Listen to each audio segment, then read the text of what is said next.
Hi ಎಲ್ರಿಗೂ ನಮಸ್ಕಾರ. ಲೋಕ್ ದರ್ಶನ್ ಡಿಜಿಟಲ್ಗೆ ಸ್ವಾಗತ. ನಾನು ವಿದ್ಯಾ.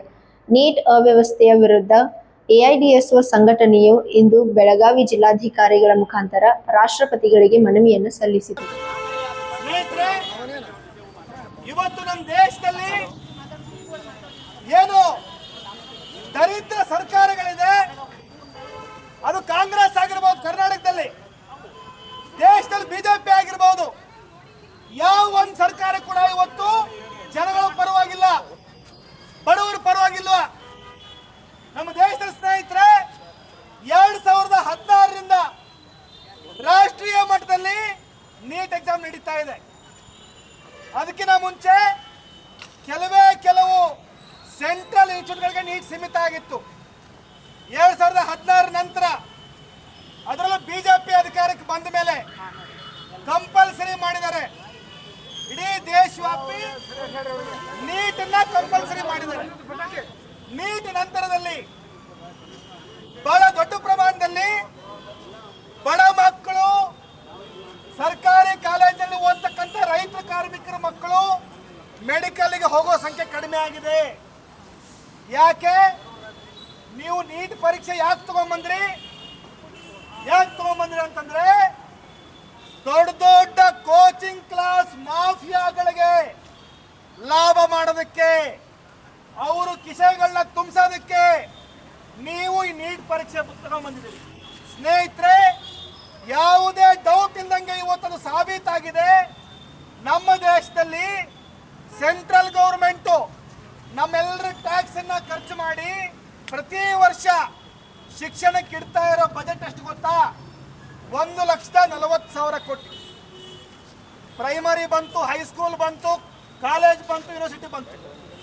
ಆದರೆ ಫ್ರೆಂಡ್ಸ್, ಇದೇ ದೇಶದಲ್ಲಿ ನಮ್ಮ ದೇಶದ ಪಾಲಕರು, ಪೇರೆಂಟ್ಸ್ಗಳು ನಮ್ಮ ಮಕ್ಕಳು ಡಾಕ್ಟರ್ ಆಗಬೇಕಂತೇಳಿ ಕನಸ್ಕೊಂಡು ಅವರು ನೀಟ್ ಕೋಚಿಂಗಿಗೆ ಅಷ್ಟೇನೆ ಹೇಳ್ತಿರೋದು. ನಾನು CET JEE ಅಲ್ಲ, ಬರೀ ನೀಟ್ ಕೋಚಿಂಗಿಗೆ ಖರ್ಚು ಮಾಡ್ತಕ್ಕಂಥ.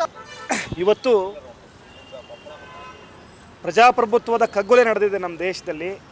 ನೀಟ್ ಅಕ್ರಮನ ಖಂಡಿಸಿ ದೆಹಲಿಯಲ್ಲಿ ಕಳೆದ 29 ದಿನಗಳಿಂದ ಅನೇಕ ವಿದ್ಯಾರ್ಥಿ ಸಂಘಟನೆಗಳು, ಅದರಲ್ಲಿ AIDS ಅನ್ನೋ ಭಾಗ ಆಗಿದೆ, CJP ಇದೆ, ಇನ್ನು ಹಲವಾರು ವಿದ್ಯಾರ್ಥಿ ಸಂಘಟನೆಗಳಿದ್ದಾವೆ.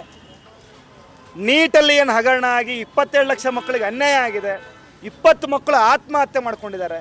ಇದನ್ನು ಖಂಡಿಸಿ ಶಿಕ್ಷಣ ಮಂತ್ರಿ ರಾಜೀನಾಮೆ ಕೊಡಬೇಕು, ಜವಾಬ್ದಾರಿ ತಗೋಬೇಕು ಮಕ್ಕಳ ಸಾವಿಂದು ಅಂಥೇಳಿ ಇಡೀ ದೇಶವ್ಯಾಪಿ ಏನು ಕೂಗೆದ್ದಿದೆ.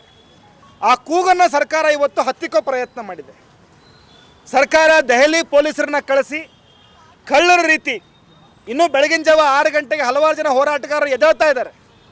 ಅಂಥ ಒಂದು ಟೈಮಲ್ಲಿ ಕಳೆದ 21 ದಿನಗಳಿಂದ ಉಪವಾಸ ಮಾಡಿ ಈಗಾಗಲೇ ದೈಹಿಕವಾಗಿ ಕುಗ್ಗಿ ಹೋಗಿರ್ತಕ್ಕಂಥ, ಅವ್ರ ದೇಹ ಮಾತ್ರ ಕುಗ್ಗಿತ್ತು, ಸೋನಮ್ ವಾಂಗ್ಚುಕ್ ಒಬ್ಬ ವಿಜ್ಞಾನಿ, ಒಬ್ಬ ಶಿಕ್ಷಕ, ಅವರನ್ನು ಇಲ್ಲಿಗಲ್ ಆಗಿ ಕಾನೂನು ಬಾಹಿರವಾಗಿ ಸರ್ಕಾರದವರು ದೆಹಲಿ ಪೊಲೀಸ್ ಮುಖಾಂತರ ಹಿಡ್ಕೊಂಡು ಹೋಗಿದ್ದಾರೆ.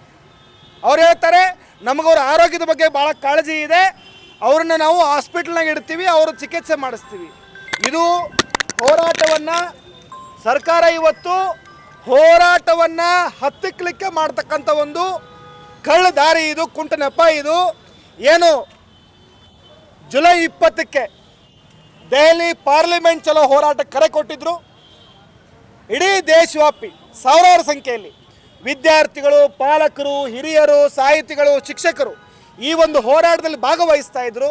ಆ ಒಂದು ಹೋರಾಟವನ್ನು ಹತ್ತಿಕ್ಕೋ ದೃಷ್ಟಿಯಿಂದ ಸರ್ಕಾರ ಈ ಒಂದು ಕ್ರಮ ಕೈಗೊಂಡಿದೆ. ನಾವು AIDS ವಿದ್ಯಾರ್ಥಿ ಸಂಘಟನೆ ಸರ್ಕಾರದ ಈ ಒಂದು ನಡೆಯನ್ನು ಖಂಡಿಸ್ತಾ ಇದ್ದೀವಿ. ಇಮಿಡಿಯೇಟ್ಲಿ ಶಿಕ್ಷಣ ಮಂತ್ರಿ ರಾಜೀನಾಮೆ ಕೊಡಬೇಕು, ಮತ್ತು ಹೋರಾಟಗಾರರೊಂದಿಗೆ ಯಾವ ಹೋರಾಟಗಾರರಿಗೆ ಯಾರು ಆದರೆ ಸರ್ಕಾರ ಜವಾಬ್ದಾರಿ ಆಗುತ್ತೆ, ಸರ್ಕಾರ ಜಾಗೃತಿ ವಹಿಸಬೇಕು, ಹೋರಾಟಗಾರರ ರಕ್ಷಣೆ ಆಗಬೇಕು, ಶೋಷಣೆ ಅಲ್ಲ, ಅವ್ರ ರಕ್ಷಣೆ ಆಗಬೇಕು. ಸರ್ಕಾರ ಇಮಿಡಿಯೇಟ್ಲಿ ಹೋರಾಟಗಾರರೊಂದಿಗೆ ಡೆಮೋಕ್ರೆಟಿಕ್ ಒಂದು ಸಂವಾದವನ್ನು ಆರಂಭಿಸಬೇಕು ಅಂತ AIDS ವಿದ್ಯಾರ್ಥಿ ಸಂಘಟನೆ ಈ ಮುಖಾಂತರ ಡಿಮ್ಯಾಂಡ್ ಮಾಡ್ತಾ ಇದ್ದೀವಿ. ಮಹಾಂತೇಶ್ ಬಿಳೂರ್, AIDS ಬೆಳಗಾವಿ ಜಿಲ್ಲಾ ಸಂಚಾಲಕ.